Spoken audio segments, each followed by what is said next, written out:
চট্টগ্রামের চন্দনাইশে পবিত্র মহরম উপলক্ষে শাহাদায়ে কারবালার স্মরণে অনুষ্ঠিত হয়েছে বিশাল র্যালি, মিলাদ মাহফিল ও দোয়া অনুষ্ঠান।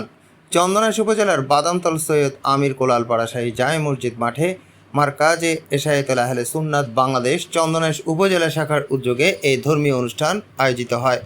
মাহফিলে সভাপতিত্ব করেন ওশখানীর নুরিয়া বিশ্ব দরবার শরীফের পীরে তরিকত মাওলানা মীর মোহাম্মদ মঈনুদ্দিন নুরি সিদ্দিকী আল কুরাইশি মাদ্দেজিল্লাহুল আলী। অনুষ্ঠানে উদ্বোধক হিসেবে উপস্থিত ছিলেন চন্দনাইশ উপজেলার পরিষদের ভাইস চেয়ারম্যান মাওলানা সুলেমান ফারুকী মাদ্দেজিল্লাহুল আলী। প্রধান বক্তা ছিলেন বীর মুক্তিযোদ্ধা অধ্যক্ষ শাহ খলিলুর রহমান নিজামী মাদ্দেজিল্লাহুল আলী। বিশেষ বক্তা হিসেবে বক্তব্য দেন অধ্যক্ষ আজিজুল হক কুতুবী মাদ্দেজিল্লাহুল আলী এবং উপাধ্যক্ষ মোহাম্মদ হোসেন জিহাদি মাদ্দেজিল্লাহুল আলী। এছাড়াও মাহফিলে উপস্থিত ছিলেন মাওলানা ফয়জুল্লাহ খতিবী, মাওলানা মনসুর হক নুরি, মাওলানা হাফেজ রায়হান, মাওলানা হাফেজ মুর্শেদ নুরি, মাওলানা মফিজুর রহমান, মাওলানা ইব্রাহিম, শাহজাদা সারওয়ার হোসেন মিরু, শাহজাদা গালিব, মাওলানা মাকসুদুর রহমান নুরি, ডক্টর মহিনুদ্দিন এবং মাস্টার আবুল ফজল।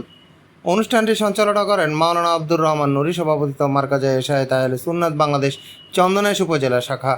বক্তারা কারবালার শোকাবহ ঘটনার তাৎপর্য তুলে ধরে সত্য ও ন্যায়ের পথে অবিচল থাকার আহ্বান জানান। সবশেষে কারবালার শহীদদের আত্মত্যাগ স্মরণে বিশেষ মিলাদ, দোয়া ও মোনাজাত অনুষ্ঠিত হয়। এতে চন্দনাইশ সহ বিভিন্ন এলাকা থেকে আসা হাজারো ধর্মপ্রাণ মুসল্লি অংশগ্রহণ করেন। আসলে আমি আসছি ওয়াজ করার জন্য, শোনার জন্য আসছি। এমন ওয়াজ করে, আমার পুত্র এমন ওয়াজ করে যে এই কিতাব দেখেন, অনেক কিতাব লিখছেন, কোটি টাকার উপরের কিতাব তো তান কিতাব ভান্ডারের মধ্যে আছে। আপনারা যারা গেছেন তো দেখছেন, বেশি বেশি কুতুববিনী করেন, কিতাব দেখে ওয়াজ করে। আমার কেন বলছি? তাহলে ইমামে আলী মাকামের শাহাদাতের দুঃখ ওই সাহাবীদেরও ছিল। আরো আছে দলিল, আরো নেন। ইমাম হযরতে হুসাইন যখন শহীদ হলো, প্রশ্ন আসে না যে ইমাম হুসাইন শহীদ হচ্ছে, সাহাবীরা কোথায়? এই প্রশ্ন আসে না আপনাদের? এত সাহাবী, ওনারা কি বসেছিল? প্রশ্ন আছে কিনা নাই? শুনেন, আজকে উত্তর শুনেন।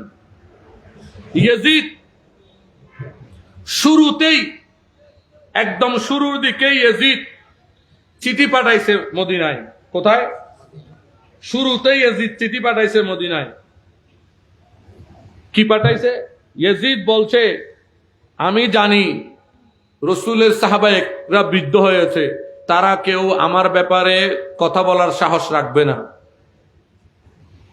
কারণ তারা 4 জন ব্যক্তিকে প্রাধান্য দেয়। তার মানে ওই সময়ও সাহাবীরা কয়জনকে প্রাধান্য দিত? 4 জনকে প্রাধান্য দেয়।